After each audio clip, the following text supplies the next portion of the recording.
ជំរាបសួរសុខដែរអ្នកគ្នាយទៅសម្រាប់ថ្ងៃនេះគឺខ្ញុំបានទិញជាមួយនឹង iPhone 17អ្នកគ្នាអ្វីដែលសំខាន់មកតាមសន្យាហ្មងឥឡូវនេះធ្វើការ surprise តែម្ដងទៅហ្មងហើយចង់ដឹង reaction របស់ម្ចាស់ទូរស័ព្ទជាមួយតាគេមានអារម្មណ៍ម៉េចនៅពេលដែលគេកំពុងតែរៀបអាវ៉ាន់សុកគេក្លែកមកវិញឃើញជាមួយនឹងទូរស័ព្ទ iPhone 17អញ្ចឹងណា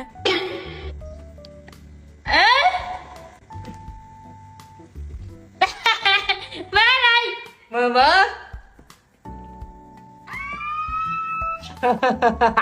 តើអាមកស៊ីណាមើល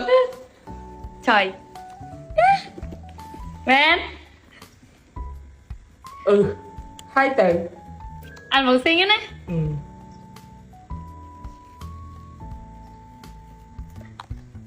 bạn lều thế đó đấy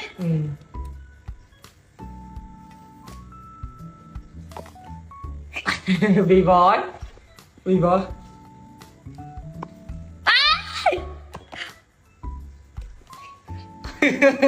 học về mua với tinh mình tè yeah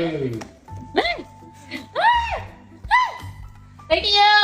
ថ្ងៃនេះបានចូល stock អត់ធ្វើការទិញឲ្យចុះស្រូវម៉ែបងប្អូនដែលចង់ឲ្យសារ៉ាបានលុយច្រើនចង់ទិញរបស់ដែលគាត់ចុះជួយទិញប្លុកគាត់ឲ្យច្រើនដើម្បីគាត់ស្គាល់ម្ដងទិញបាន iPhone ទៅក្រោយភ្លាម thế là gọi gì hả មើលអាន vaccine មកអានទៀតទៅនេះស្កុតនៅអីបង tinh phliềm chứ mà đây là mày ហាទិញអីទិញថៃមិនចឹងណា tinh là mùi ban đấy tinh tròn mày oh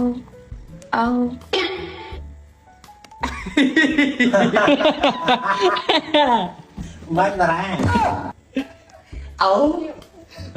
em đi bao không ấu các bạn tên tê nó lươn pe giờ lại thưa prey đây đã bảo cha hả hay vô tụ sập hay một phương bắt tới chết sả anh chăng chó cục chó sả tụ sập về tại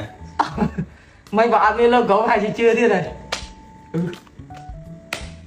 mua ma này rồi với anh em nè con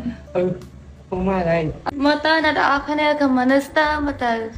lấy cái iPhone làm pha bán đây là đỏ cái này lấy cầm mình biết nâng đó này nếu trẻ cầm mình tiết đỏ này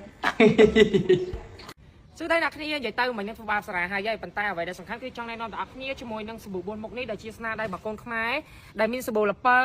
សាប៊ូស្ពៃក្តោបសាប៊ូមខុតព្រមទាំងជាមួយនឹងសាប៊ូកាហ្វេអ្វីដែលសំខាន់ទាំង4នេះគឺជាស្នាដៃរបស់កូនខ្មែរគឺជាសាប៊ូដល់ខ្លួនសម្រាប់អ្នកគ្នាដែលកំពុងតែពេកការជួបប្រភេទរបស់ពួកចៅតើអ្នកគ្នាបើជាមួយនឹងផលិតផលរបស់ខ្មែរយើងបានហើយសម្រាប់សាប៊ូនេះគឺមានតម្លៃថោកសមរម្យខាងមែនតើអ្វីដែលសំខាន់គឺគុណភាពល្អពេលដែលដោះទៅមានអារម្មណ៍ថាជាប់នៅក្នុងខ្លួនយើងក្អូបដោះជ្រះក្អែអ្វីដែលសំខាន់គឺជួយលក្ខណៈថាឲ្យស្បែកយើងភ្លឺថ្លារលោងទៀតអញ្ចឹងសម្រាប់បងប្អូនកំពុងស្វែងរកជាមួយនឹងសាប៊ូដល់ខ្លួនកំពុងមានតម្រូវការអាចប្រើប្រាស់ជាមួយនឹងសាប៊ូអាក់សរដែលជាប្រភេទរបស់កូនខ្មែរមានរហូតដល់4 ក្លិននេះបានណា